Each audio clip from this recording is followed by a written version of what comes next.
네, 총장님, 그리고 이제 여대의 역할과 이 존재의 이유를 둘러싼 다양한 논의가 이어지고 있는데요. 총장님께서는 오늘날 이 여대가 사회에서 좀 어떤 의미를 가져야 한다고 보시는지 궁금합니다. 네, 네. 여대가 뭐 남녀공학으로 이제 전환된 경우도 많이 봤고 또 앞으로 전환될 학교도 있는 것으로 알고 있습니다. 그러나 어쨌든 그 여대를 만들었을 때 어떻게 보면은 그 창학 취지가 다 있습니다. 같은 여대라고 하더라도 그 담고 있는 정신이 굉장히 다르다고 생각을 합니다. 그렇지만 우리가 공통적으로 갖고 있는 것은 뭐냐면 여대는 여성을 보호하는 공간이 아니라 4년간의 여성이 리더로서 그 안에서 훈련된 4년간의 리더십은 앞으로 나아가서도 굉장히 큰 자산이 될 수 있을 거라고 생각합니다. 그래서 여대는 여성을 보호하는 공간이 아니라 여성을 어떻게 보면 더욱 강하게 만들어주고 주체적인 그런 존재로서 키우는 공간이기 때문에 굉장히 필요하다라고 생각을 하고 네. 아직까지 우리가 OECD 기준에서 굉장히 그 여성의 아직 지위가 굉장히 부족한 것도 사실입니다. 사실 어떻게 보면 과거에 비해서 많이 좋아지지 않았냐, 심지어 역차별이지 않느냐 그런 것들도 있지만 또 우리가 그 임금 격차라든지 기본적인 우리가 수치를 들여다볼 때는 아직까지도 그 역할을 할 것이 많고 그다음에 여대는 이게 우리가 국내에서의 역할에만 이것이 한정이 되면 저는 안 된다고 생각을 합니다. 네. 왜냐하면 아직도 그 개도국이나 선진국 중에서도 여성 교육을 아직도 분리해서 시키는 나라들도 있고요. 그래서 여성 교육의 그런 경험을 우리가 국제적인 협력을 통해서도 얼마든지 할 수 있는 영역이 많다. 저는 그렇게 생각을 합니다. 그리고 또 총장님께서도 인문학 쪽을 전공을 하신 걸로 네, 알고 있는데요. 네, 네. 이렇게 인문학 쪽을 연구하시던 또 교수님에서 현재는 또 음. 대학 전체의 방향을 결정하는 이제 총장님의 역할을 맡고 계신데 이게 인문학 연구자로 살아온 그런 시간이 지금 사람을 이해하고 조직을 이끄는데 어떤 영향을 주는지. 그거를 이제 그 네. 깊이 생각한 건 아니지만 네. 제가 이제 그 총장직을 수행하면서 느끼는 것이 사실 일하면서 제일 중요한 거는 결국 사람입니다. 네. 예, 일을 하다 보면 생각이 다른 사람들을 많이 만나게 됩니다. 가치도 다르고 추진하는 방향도 다르고. 네. 근데 그 과거에 우리가 고대 비극을 보게 되면 악과 선의 대항이 아니라 정말 그 수준 높은 그 비극에서는 선과 선의 대치예요. 그러니까 어떤 것이 맞고 틀리고의 문제가 아니라 생각이 다른 사람들을 이끌어 감에 있어서 뭐 과거처럼 나를 따르라는 아니기 때문에 네. 그래서 제가 얘기하는 것 중에 인간은 정말 엄청나게 이기적인 그런 특성을 갖고 있는데 네. 놀랍게도 네. 공감 능력을 가지고 있다. 어. 그래서 그 공감대를 이끌어 나가는 그것은 인간이 갖고 있는 네. 기본적인 그 이해에서 출발을 해야 된다고 생각을 해요. 그렇다고 해서 뭐 인간을 다 이해한다고 해서 제가 뭐 완벽하게 소통한다라고 얘기할 수는 없지만 그래도 가급적이면 좀 이해하려고 하고 그런 면에서는 도움을 받지 않나 싶은데 구성원들한테 물어봐야 될 것 같습니다.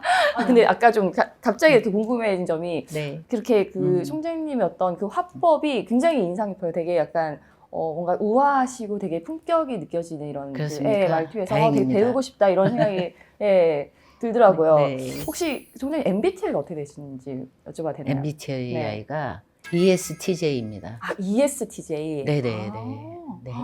동물로 하니까 사자가 나오더라고요. 그래요? 네, 그래서 제가 남편 네. 거를 넣어봤는데 네. 사슴이 나오더라고요. 그래서 제 도시락이네 제가. 혹시 총장님께서는 이제 그 최근 학생들 가까이 이렇게 보시면서 과거 세대랑은 참 이런 게 좀 많이 달라진 것 같다. 이렇게 뭐 느끼는 네. 부분이 있을까요? 아우 너무 많죠. 네. 너무 많죠. 네. 전 재밌는 게 1, 2년 선배들이 후배들 보고 요즘 애들이라고 얘기를 해서 네. 저희 입장에서는 그저 웃지요. 근데 그저 웃죠. 우리가 네. 그 얘기 많이 하는 제가요, 굳이 젊은 세대들이 많이 쓰는 단어들이 있잖아요. 네. 그런 것들에서 보면 확실히 우리 때는 싫은 것도 별로 얘기 잘 못했잖아요. 네. 아, 해야 되나 보다 하고 가는데 네. 요즘 학생들은 그런 면에서 굉장히 그런 부분에서 솔직하고 네, 의사표현 할 줄 알고 그러다 보면 이제 그 기성세대는 놀라죠. 뭐야 요즘 애들은 왜 그래라고 하지만 저는 그게 더 바람직하다고 생각이 됩니다. 그래서 의사 표현을 정확하게 할 줄 아는 것. 네.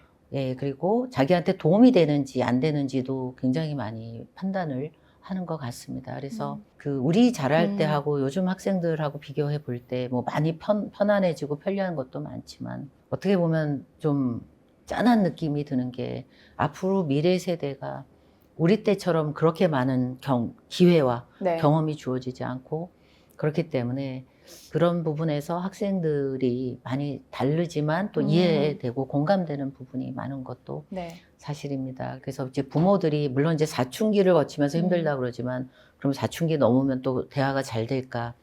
혹은 또 특히 그 모자 관계에 있어서 보면 네. 그 남녀가 다르면서 대부분의 옆에서 이렇게 지켜보면 공부 갖고 하도 잡아서 모자 관계가 굉장히 안 좋습니다. 그 왼수가 된 집안도 있고. 엄마 아들이 이렇게 많이 부딪히나 봐요. 네. 그렇죠. 왜냐하면 엄마 입장에서 아들 이야기가 되게 어렵습니다. 물론 뭐 깔끔하게 또 잘하는 아들도 있겠지만 네. 그러다 보니까 그 공부하는 과정 속에서 원수가 되는 경우도 많이 봤기 때문에 네. 그게 나중에 시간이 지나면서 이게 봉합이 될 수도 있지만 네. 또 뭐 그게 남아서 그럴 수도 있기 때문에 사실은 이제 세대 간의 그런 갭도 문제이고 네. 그러나 우리가 그 이해하고 공감하고 가는 것이 굉장히 중요할 것 같습니다. 그렇다면 총장님께서 혹시 들으신 자녀 네네. 있으신가요? 예. 자녀를 이렇게 예. 키우면서 가장 좀 이렇게 강조했던 어떤 교육 철학이 있으실까요? 대화를 네. 교육 철학해서 네. 이렇게 대놓고 앉혀놓고 수업처럼 한 적은 없고요. 그냥 그 삶에서 비춰주게 자연스럽게 하는 게 되게 중요할 것 같고 네. 하나 확실한 거는 물론 제가 바빠서 그렇기도 하고 애를 늦게 낳아서 그렇기도 하지만 그래서 제가 애한테 너는 참 운도 좋다. 내 10년만 젊었으면 네. 네, 그런 얘기를 10년만 젊었으면 네네. 더 힘들었을 거다라고 얘기를 하는데 네. 그냥 어떻게 보면 방임인데 자유방임. 네네. 그래서 네. 제가 얘한테 내가 너무 방임을 한 것 같아. 내가 너를 조금 조였으면 좀 달라졌을까 그랬더니 그러면 관계가 너무 악화됐을 것 같다. 전 너무 이제 공감이 돼요. 저희 부모님 사실 그렇게 약간 자유방임주의 나를 이렇게 뭔가 믿어주는 것 같고 그래서 오히려 더 정말 더 힘이 되고 관계가 더 좋았던 게 아닐까라는 생각이 들더라고요. 맞아요. 근데 사실 믿으면 안 가죠. 네. 근데 이제 믿어주는 척을 하는데 네. 행동 보면 열받을 때가 많아서 네. 그냥 했다가는 별로 이렇게 뒤끝이 안 좋아서 요즘은 AI한테 물어봐요. 네, 그럼 되게 이렇게 네. 오글오글한 답을 그래 힘들지 네. 뭐 이러면서 저한테 네. 이대로는 너무 과격하다고 쓰더라고요. 네, 그래서 너무 조금 과격하니 네. 이렇게 해라. 뭐 그리고 좀 이건 좀 개인적인 질문인데 네. 총장님은 혹시 어떨 때 가장 좀 이렇게 행복을 느끼는지 혹시 예. 총장님만의 어떤 그런 행복의 어떤 철학은 어떤 건지 궁금합니다. 그 철학은 아닌데 네. 제가 행복감을 느낄 때는 그 나눌 때예요. 그러니까 나눔이 딴 게 아니라 맛있는 음식을 딱 접하면 생각나는 사람들이 꼭 있어요. 이거 누가 좋아하는데?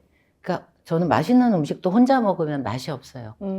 그래서 그런 좋은 사람들과 좋은 음식을 나눌 때 혹은 학생들과 지식을 나눌 때 내 한마디가 그 학생의 삶에 변화를 일으킬 때 그러니까 그 나눔이라는 게 뭐 그 다른 물질적인 나눔뿐만 아니라 네. 그래서 그런 걸 할 때 그 행복감을 느끼는 것 같아요. 그쵸. 그 말 한마디가 정말 어떤 사람한테는 정말 인생을 또 이렇게 큰 지대한 영향을 주는 또 그런 말일 수도 있는 거니까요. 네. 사실 저도 기억을 못 하는데 학생이 그때 그렇게 말씀 주셔서 이렇게 했어요라고 할 때는 제가 사실은 굉장히 놀래죠. 픽업하죠. 내가 이렇게 만들었어. 그래서 다 기억은 못하지만 제가 한 한마디가 누군가의 삶에 영향을 미치는구나 이런 걸 느낄 때 더 책임감이 크게 느껴집니다. 네. 그래서 예전 어떤 그 연구 결과 보니까 그 가장 행복도 높은 그 직업군이 교육자더라고요. 그게 약간 방금 말씀하셨듯이 누군가한테 되게 좋은 영향을 주고 이제 그런 피드백을 받으면서 본인의 삶이 더 이렇게 좀 마음이 더 충만해지고 완전히 공감하고 교수님들 보면 다른 직종에 비해서 전부 다 동안이세요. 그래서 확실히 또 젊은 그 학생들하고 접하면서 그래서 그런지 어째서 그러신지 제가 뵐 때는 다른 직업군에 비해서 전부 다 젊어 보이시는 것 같아요. 네, 그런 영향이 있을 것 같아요. 네. 네. 다들 교수님들을 동안인 분들 많으신 총장님 비롯해서 네. 오늘 이렇게 또 총장님 뵙고 네. 다양한 이야기 지금 나눠보고 있는데요. 네. 네, 마지막으로 네. 총장님 앞으로의 어떤 목표와 계획 궁금합니다. 이제 제가 총장이 된 지 1년 반이 조금 넘었고요. 네. 외국인 학생에 대한 목표를 세웠는데 그것도 이제 잘 순항해서 가고 있고 이제 제가 지금 남은 미션이라고 생각하는 것이 저희 대강당 건축입니다. 네. 그래서 거기에는 많은 또 재원이 들고 또 복잡한 과정이 있어서 그거를 어떻게 보면 토대를 잘 마련해야 되지 않나 하는 거하고 또 시작한 한류 국제대학을 잘 만들어서 한류를 배우고 싶으면 우리 숙명여대를 찾아야 되는 한류 중심의 네. 그런 대학 또 한류를 다시 쓰는 그런 대학으로 자리 잡는 것이 앞으로의 목표입니다. 네. 저희도 열심히 응원하도록 하겠습니다. 감사합니다. 네. 네, 지금까지 숙명여대 문시연 총장님과 함께했습니다. 고맙습니다. 감사합니다. 사실 해외 바이어가 보낸 첨부 파일 10개 분석해서 오늘 안에 정중하게 답장 보내고 퇴근해요.